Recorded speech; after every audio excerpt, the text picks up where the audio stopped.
keeps Kaminsky. Bucky putting the ball.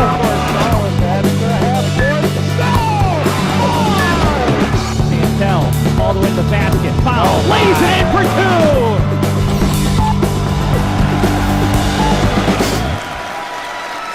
All right, happy Monday. Wayne Finger Lakes High School Hoops basketball fans, welcome into the Upstate Hoops podcast. I am Paul Russo. Next to me, Jim Sinicropi, Nate Sharman, and Kyle Evans here as well. Happy Monday, everybody. Welcome in. Big week last week. Yeah. Midterms. Lighter schedule, but a lot of teams put to the test. See if they passed or failed their midterm. Yeah, it was a bit of it ended up being, a little bit more of a shake-up week than I think I initially kind of thought back on, kind of getting prepared a little bit. Obviously, outside of, say, the biggest headline coming Friday night a little bit in that sense. But, yeah, pass-fail. I like what you did there, Jim. Waterloo girls hadn't lost a league game since 2020.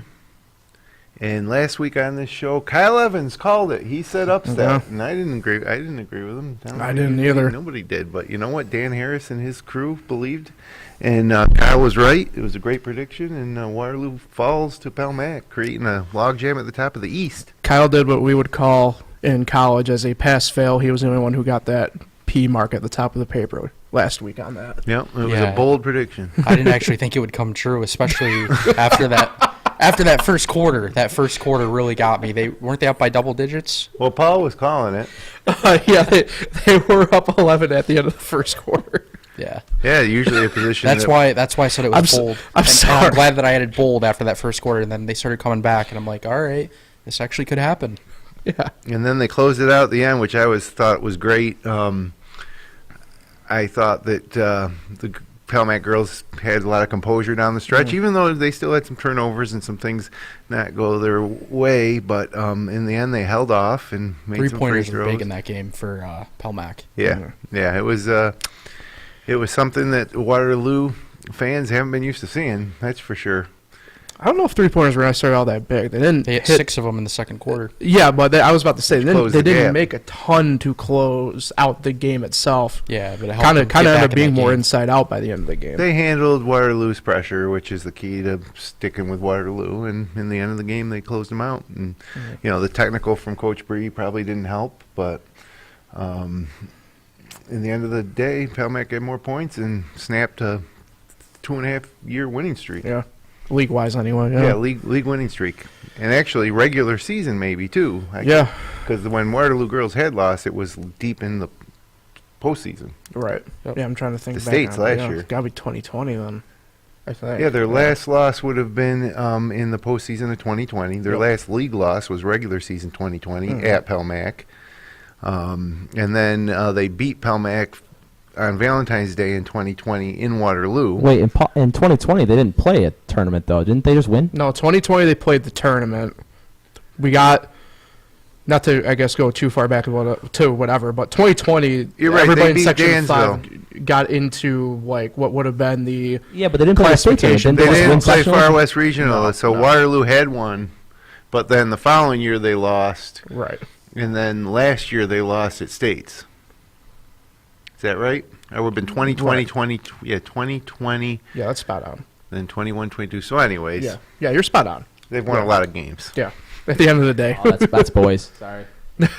So, yeah, I mean, we'll look right into this. We'll jump into our DeSanto Propane Week recap here. DeSanto Propane, 4 generations strong, is a trustworthy family-owned business with unmatched customer service. You can go online at DeSantoPropane.com for more information, or you can call toll-free at 1-800-752-4574 today. Since 1937, the difference has been DeSanto Propane. So, yeah, I mean, obviously you mentioned... we haven't mentioned the score yet, though. Pelmac 62, Waterloo 57. Morgan Caraballo had a big offensive output, 29 points, led the game, and Waterloo as well. Jasmine Lewis had 12 and Natalie DeSanto 10. Taryn Goodness had 22. Mariana Hodgins had 12, and Erica Mitchell had 9. All 9 of Erica Mitchell's came from behind the three-point arc. Before I go any further, though, Nate, let's roll the Taryn Goodness interview from Friday night. With Style Post Game Show on FingerLakes1.com.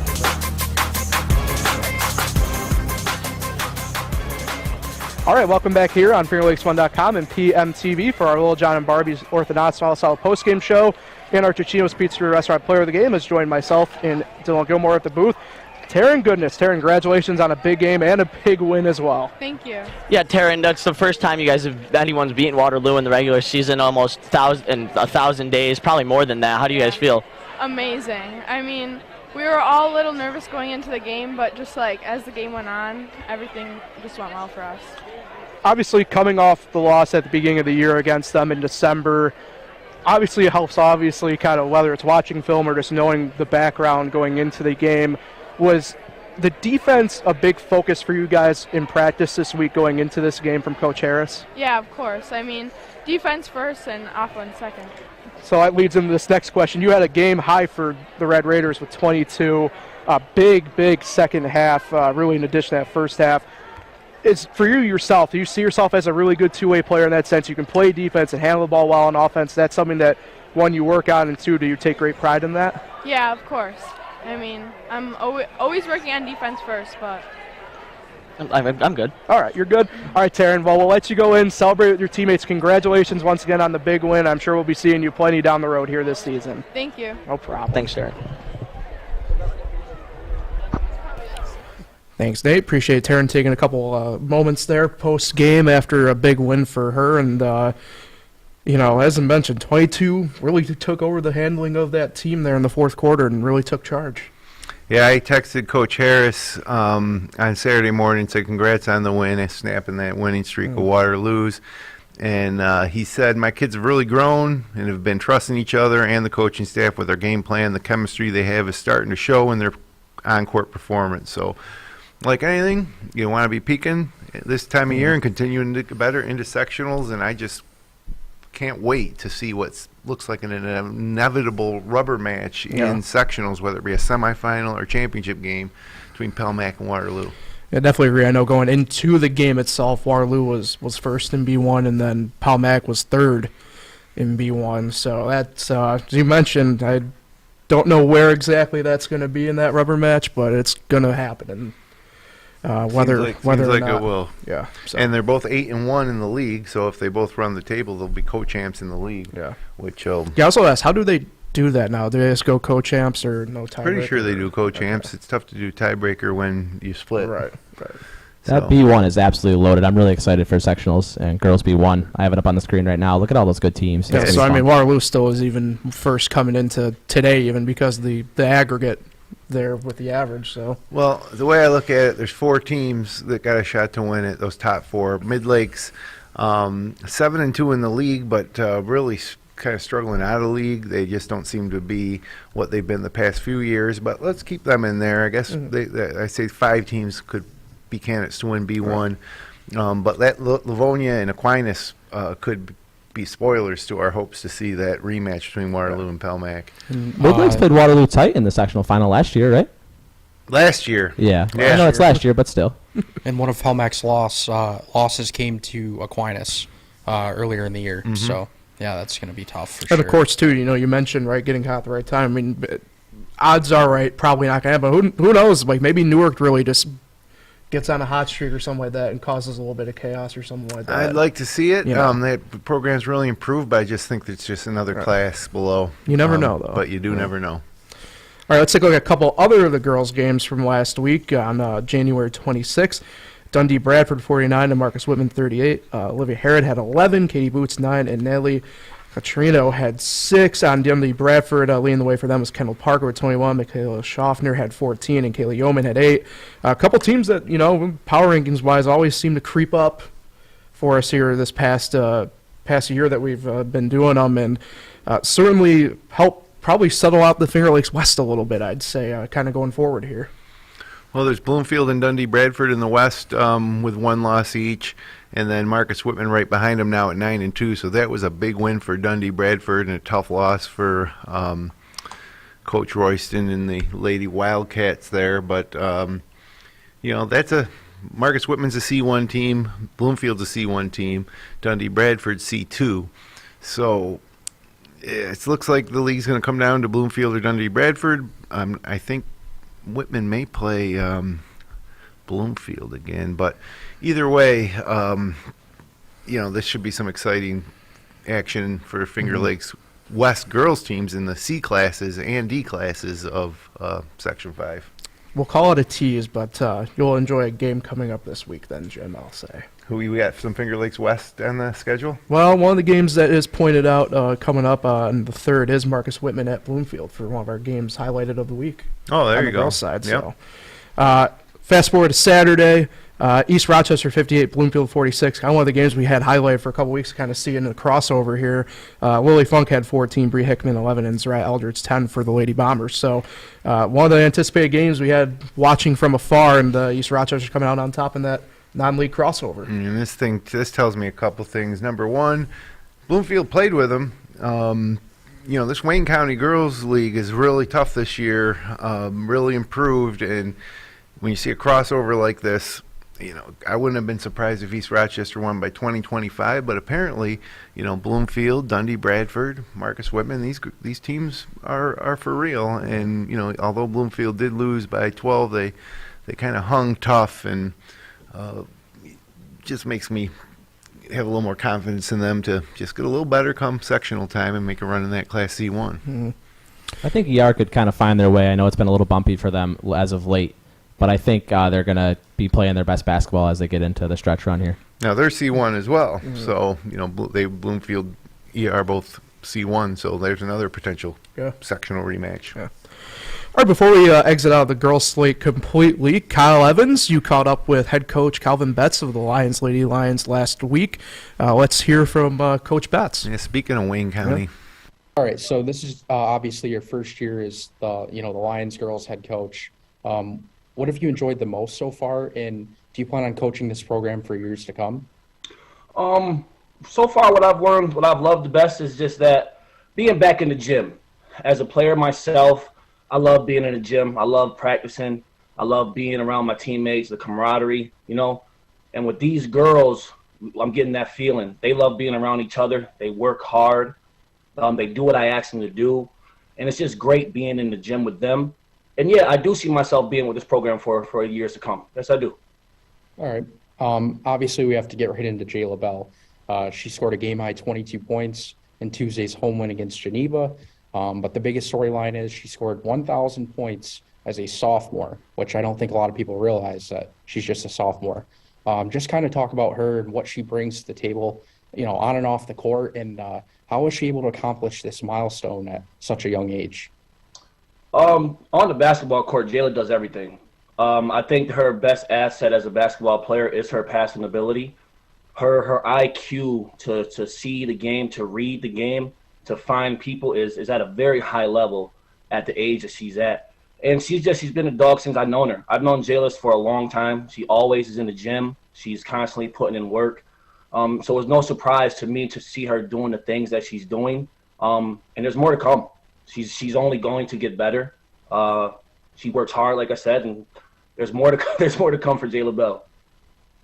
All right, so you guys have won 12 of your 14 games, which is very impressive, obviously. But what do you think the biggest reason is to why you guys have been able to win so many games in a league that's been actually really competitive compared to what a lot of people, I think, thought? We work hard. I'm not gonna. We go hard. We had a nice off season, beginning of the season. We got in the gym probably about a month early. Started training, doing a lot of skill work. But I would contribute the biggest thing is the girls are really coming together. They really get along. The team chemistry, the bonding that these girls have, they're playing as one. And when you get a team to really come together and play hard together, great things can be accomplished. Yeah. As we're kind of talking about the Wayne County League. Obviously, this is your first year with the Lions program, but did you expect this Wayne County League to be so competitive? I mean, literally the entire a good half of the league is competitive. You got Ganonda, East Rochester, who are 9-win teams. You have Clyde Savannah, who has 8 wins. I mean, pretty much every night you guys got to be ready to go. Yeah. No, I didn't know. I knew that coming in, Clyde was a good team. I knew about East Rochester, but I didn't have a clear understanding of what the league was like. I was up in the Monroe County League, so I didn't really see what was really going on out here. But it's good. I love it. More competition, the better. I'm not the one that's for these beat a team by 50, 60 points. I like to compete. So if we can get great games every single night, I would love it. Yeah, it's much different than the boys' league on the Wayne Yes, County yes, side. indeed, right. But yeah, with that being said, you obviously would say that these games help get you prepared for sectionals, right? Absolutely, absolutely. Playing against a Gananda, ER, Clyde, getting those teams 2 times a year, it definitely prepares us for a sectional round. Yep, absolutely. All right, and with only a few weeks left in the regular season, what do you think you guys have to work on as a team, to maybe be more prepared or ready to go to get that sectional title? Just keep grinding at everything. In my eyes, as a basketball player, as a team, you can always get better at every aspect of your game, as of your team. Also, I think we can rebound better, we can shoot better, we can play better defense. I think our communication can even be better. We just can keep taking everything that we do to another level, and that's our goal: to keep going, keep rising above. Absolutely. All right, awesome. Thank you again for taking the time to do this. I know you're probably really busy, but I'm sure we'll talk again, especially if you guys win that sectional title. And I wish you guys nothing but the best the rest of the way. Thank you, sir. I appreciate it. Thank you. I appreciate Coach Betts for taking some time with you, Kyle. And one thing that I really took away from the interview more than anything, I think, was just his enthusiasm for the kids and for the program that he has right now. Yeah, it seems like they're a very confident bunch. Obviously, with him leading the way, a guy that used to play himself, has a lot of experience. I know it was his first season coaching this girls team, but I mean they've won 12 of 14 games, and they kind of, I think their first 2 losses were kind of in the beginning of the year, and then they kind of just picked it up and won like 8 in a row, and they've been rolling from there. So he's done a great job, and I do believe that they could very well win a sectional title. Yeah, and I think they're at the beginning of what's going to be a golden era for Lyons girls basketball. Right now, with Jayla Bell being a sophomore and Coach Betts getting everything, and they're also young besides Jayla as well. Yeah. And so they've kind of cleared that hurdle of, we'll see how they close out the season, but they appear to me like they control their own destiny for the Wayne County title. Yep. And then into sectionals, and like I said, it could be a golden era for the Lions, Lady Lions. Yeah, and I think in the beginning of the year, I don't know about you guys, but I didn't think that they were going to be this good. I thought they'd be a solid team, but 12 wins already? Wow, that's really good. Yeah, to build off of what they kind of started last year foundationally a little bit and now getting going, it's been pretty incredible. Yeah, Coach Betts, he's one of the best period out of Section 5, especially in recent memory, just playing-wise. Did we have them ranked in our first rankings? Maybe not. I don't know. I don't Would have been think close. so. I don't know. We talked so much coming into the year about the Lions boys, right? Yeah. And now we're talking a lot about the Lions girls. We'll see where they have them in our power rankings. I won't give that away, but they're up there. And it's just pretty cool to see that when both boys and girls teams can be wildly successful out of one school district. Yeah, and I think that we're kind of thinking ER was going to continue to be dominant in Wayne County, and they kind of came back to earth a little bit. We knew the Clyde girls would be good. And then another surprise is Gananda. They've won 7 or 8 straight. Yeah. So it's become a really competitive upper half of that girls' league in Wayne County, and it looks like at the moment that Lions might be the cream of the crop. Yeah. Before we get to the power rankings, a couple boys' games to take a look at from last week before we move forward. Start with the Lions Red Creek game that got the week going. Lions 60, Red Creek 47. J.C. Walker had 18, Jameer Johnson 14, Stephen LeBrecq had 11 for the Lions. For Red Creek, Tyler Cooper led the way with 19, Hunter Hicks and Jace Brown with 11 each. Kyle, I know you were watching that game pretty closely. And look, I think the Rams probably lived up to the bill a little bit that we've kind of been honing in on them a little bit, kept Lions a little bit honest there in that game. Yeah, just a 3-point game at the half. It seemed like Red Creek was in it all the way until the very end.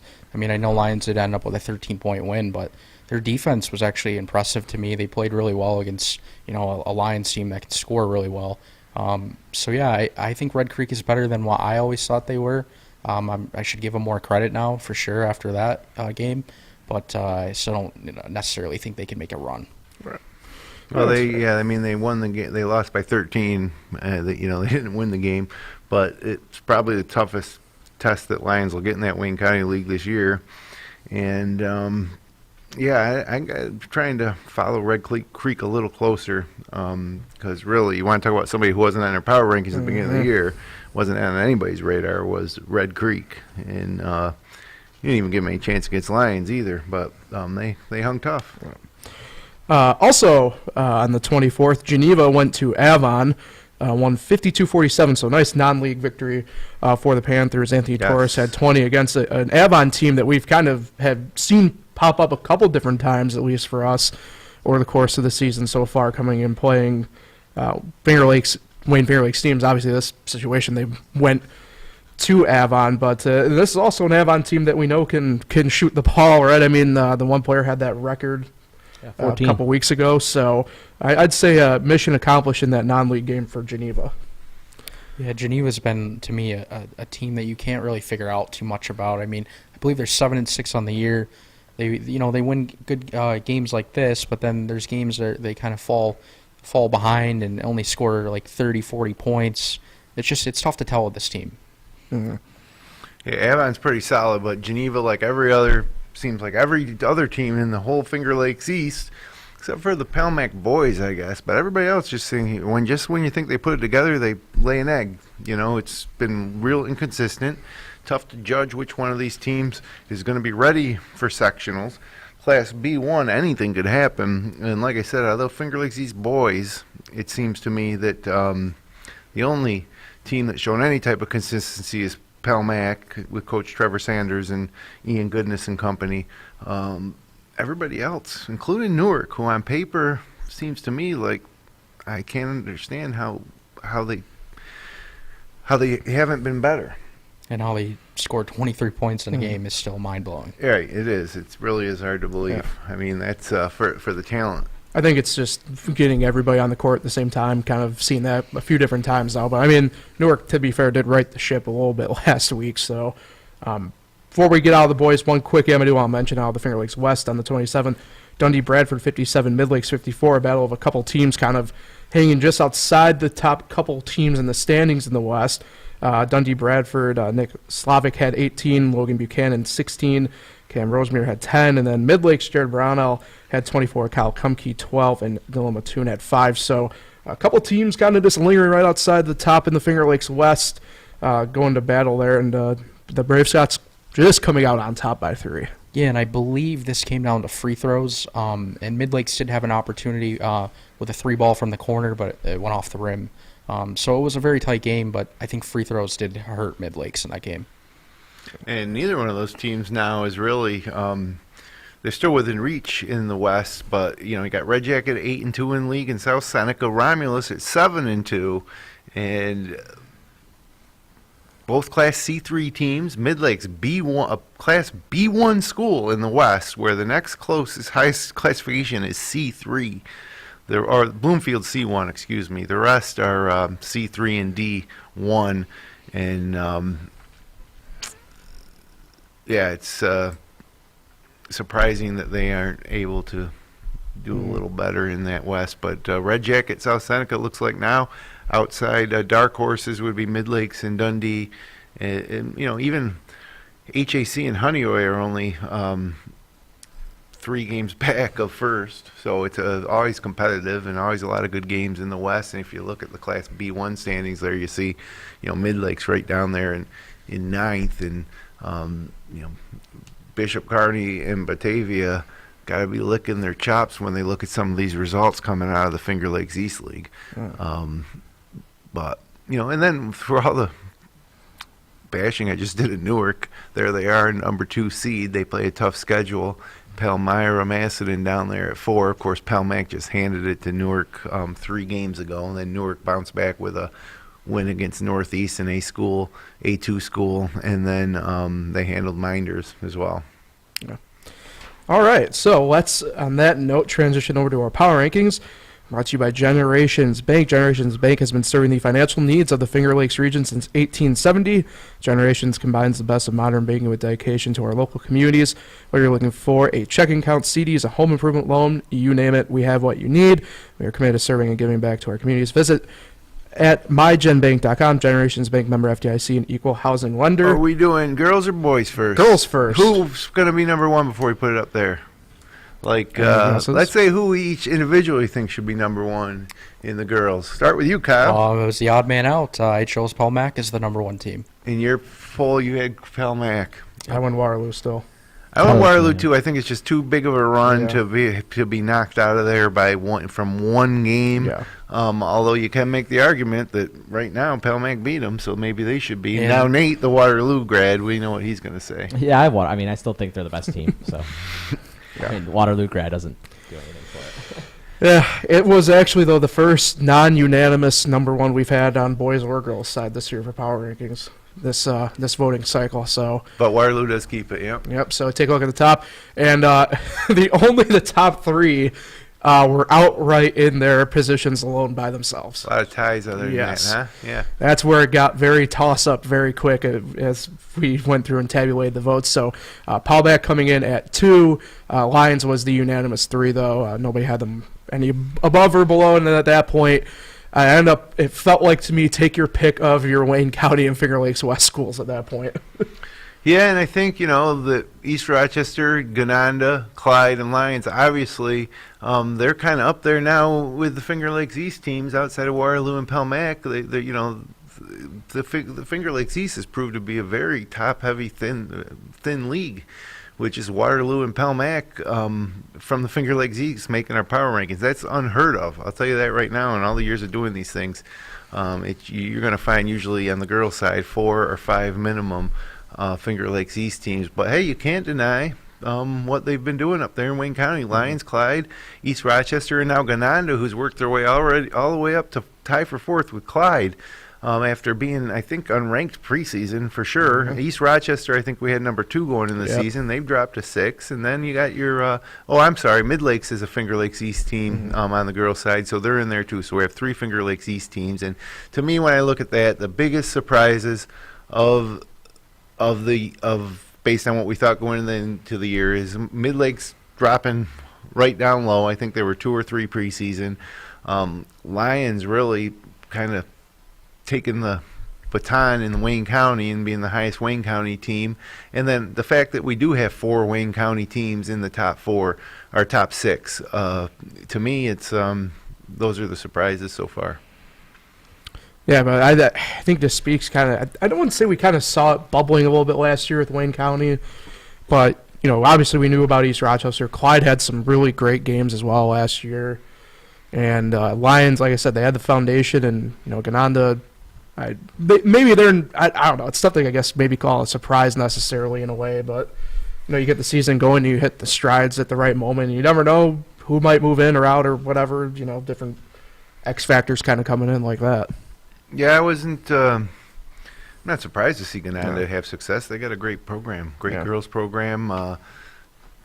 Peyton Daffler was a great player for them. They're going to draw a blank trying to come up with. I mean, Eva Jenny seems to be their go-to this year.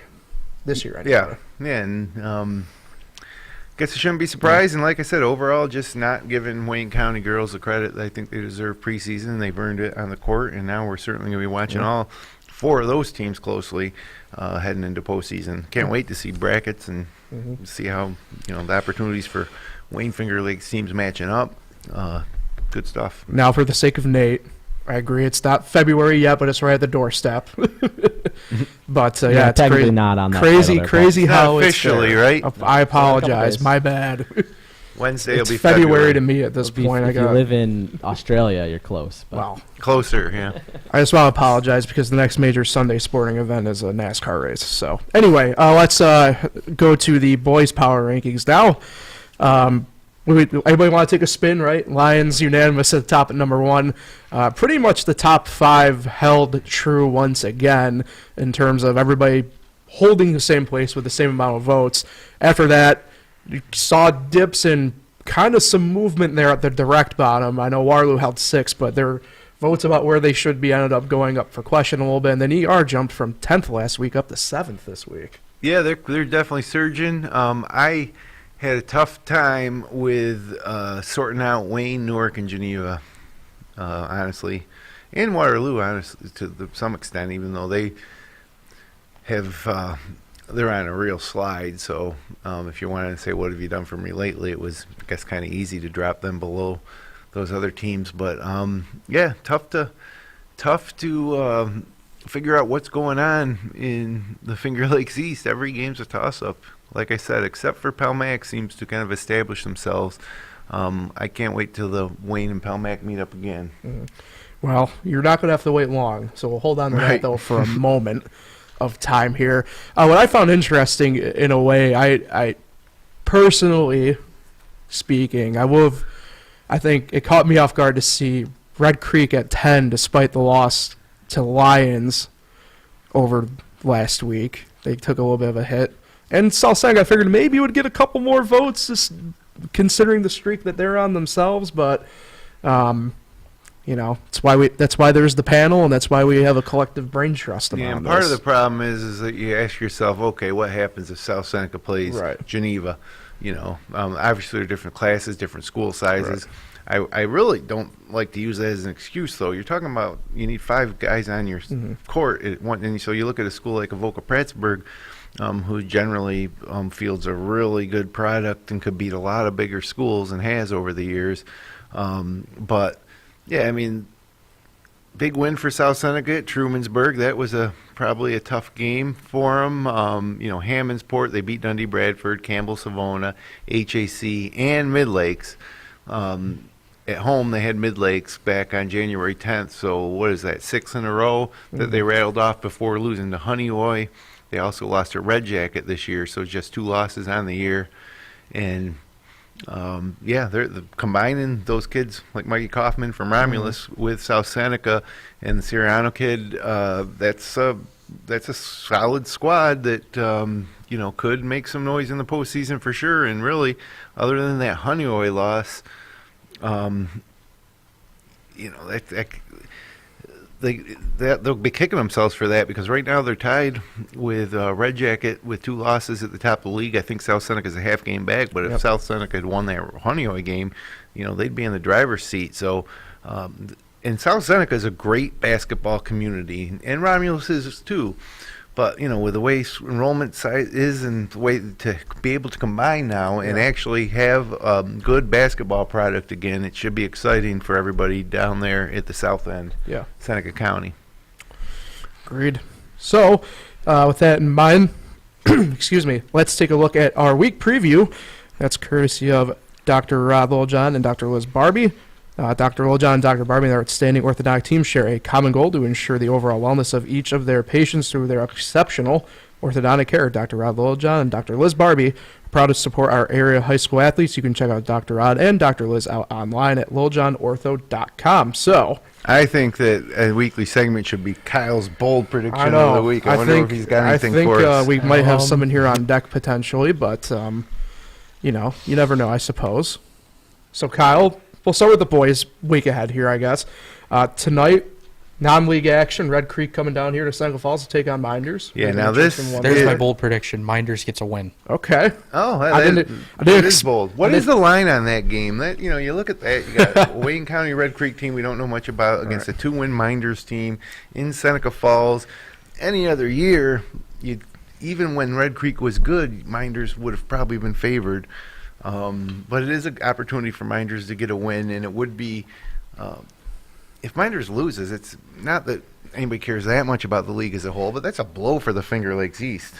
Yeah. And then they would drop to, 2-11 on the year? Yeah. That's crazy to think about. Yeah, they'd be looking at a long drive for the opening round of Class B2 sectionals probably. And but, again, being in Class B2, they still have a chance to improve heading into the postseason and maybe make a run, but you got to beat a team from Red Creek coming to Seneca Falls for a game tonight, Monday night. Yeah. Big Monday, right? Big Monday, yeah. Tomorrow night, we have what I call really the first of, I'd say, Finger Lakes East week in a way. Newark's at Geneva. That's a fun game, too. Yep. And then myself and Nate will be over in Waterloo for Marcus Whitman Waterloo tomorrow night. Yep. So a couple big games there that will play. Certainly some interesting, I'd say, dividends by the end of it, league-wise, at the end of the week.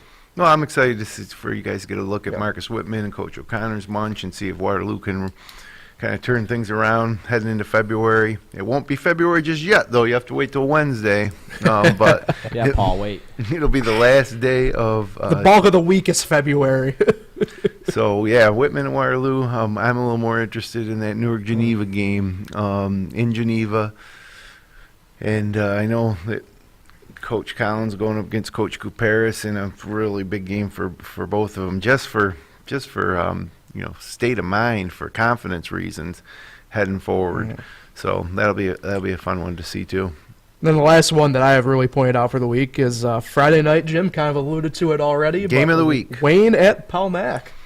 Yep. I know by the way, before I get too far, maybe down the tangent, I worked my final regular season with the kids up there at Palmac last Friday night for that game. Kevin Schlegel's just a phenomenal crew.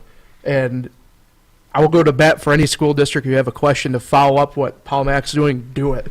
Trust me, those kids, it's invaluable for the kids in my mind. Yeah, if you want to go into any sort of media, it's just a huge advantage that the kids that live in the Palmyra-Macedon area have over other places. Newark has a nice program too, but most have nothing like that. No. And it's definitely a big advantage. Like I said, if you're a kid that wants to go into journalism or broadcasting, to have those facilities and someone like Kevin Schlegel at their disposal. And when I went up to talk to him about a month ago, I went and talked to their class at Kevin Schlegel's request, and I was really impressed by how seriously the kids took the job of preparing for games, preparing for broadcasts, and then everybody had different roles, from camera to graphics development to on-air personalities, color commentating.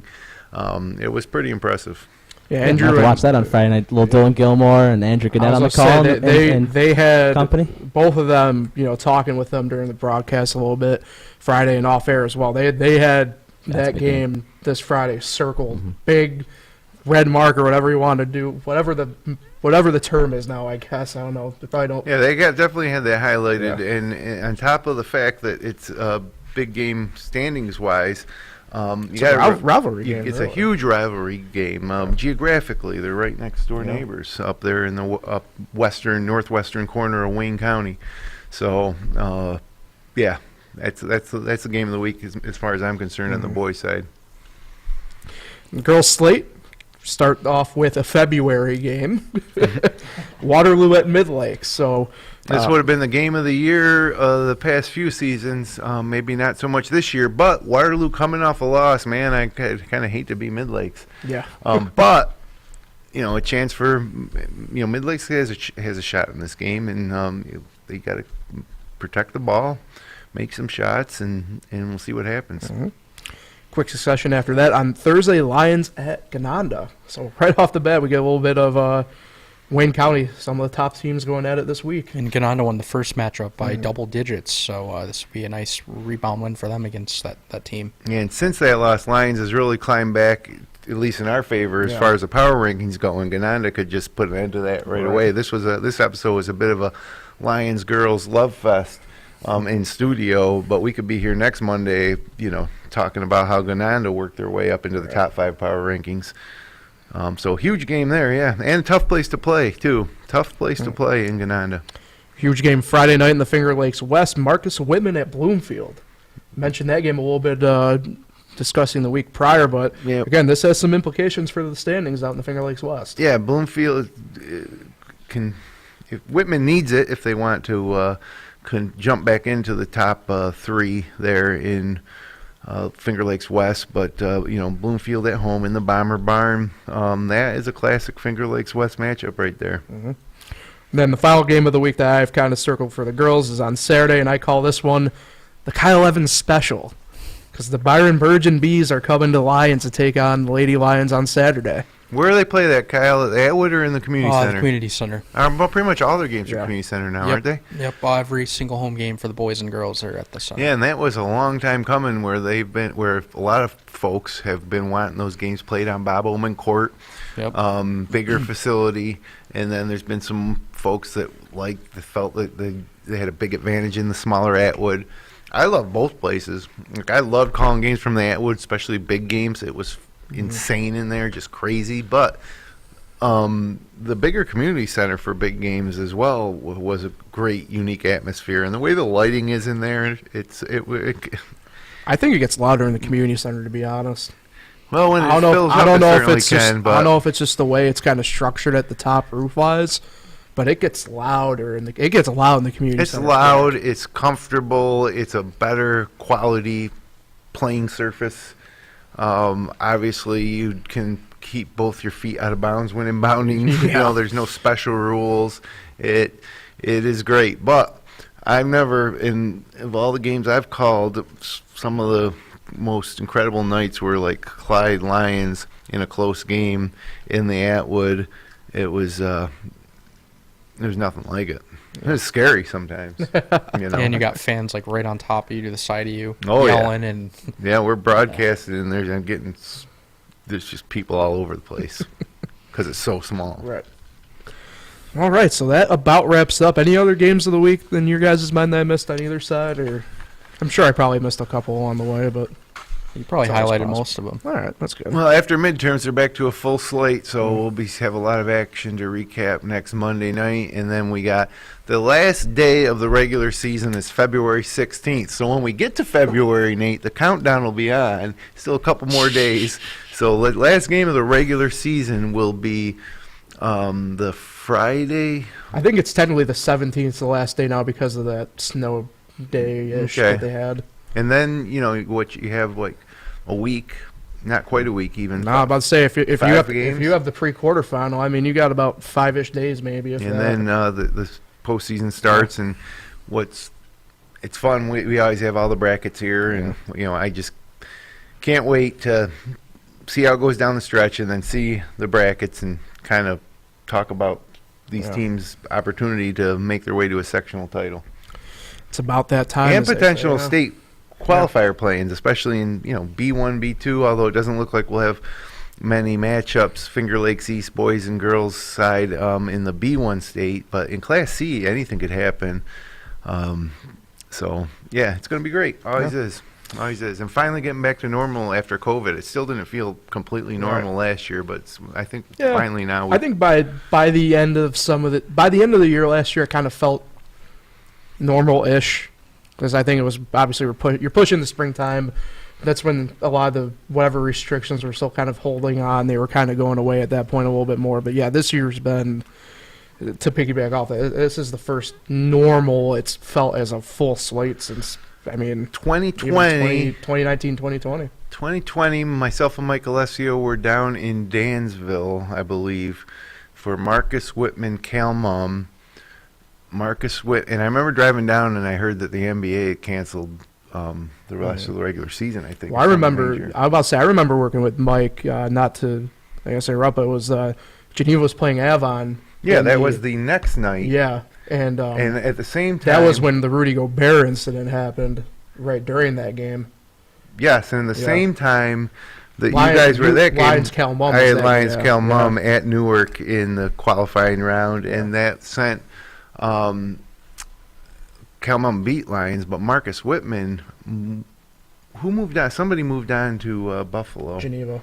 Oh yeah, Geneva was. moved on to Buffalo. That was a really good team with like Jagger Kerr and Liam Ryan, and a lot of other kids. Give me a sec. They had a big guy. Yeah, dunked a lot. I can't believe I can't remember. Oh, I know his name too. I can't think of it. I can see him in my head right now. But anyways, we were excited. Kevin Sharp and I were going to Buffalo to call that game and then hopefully follow those Geneva boys into the state tournament, but it never happened. So I'm going to remember that name right when we get off air. Probably. That's how it works, right? I mean, yeah. So yeah, it feels good to be back into the quote unquote normalcy of it all at this point. So, all right, appreciate DeSanto Propane, Generations Bank, and Lil John Barbie with an Ox for their support as always. Nate Sharman, Kyle Evans, Jim Sinicropi, I'm Paul Russo, and everybody from Lakes One. Thanks for tuning in. We'll see everybody next Monday. Happy week of hoops, everybody, and here's to February.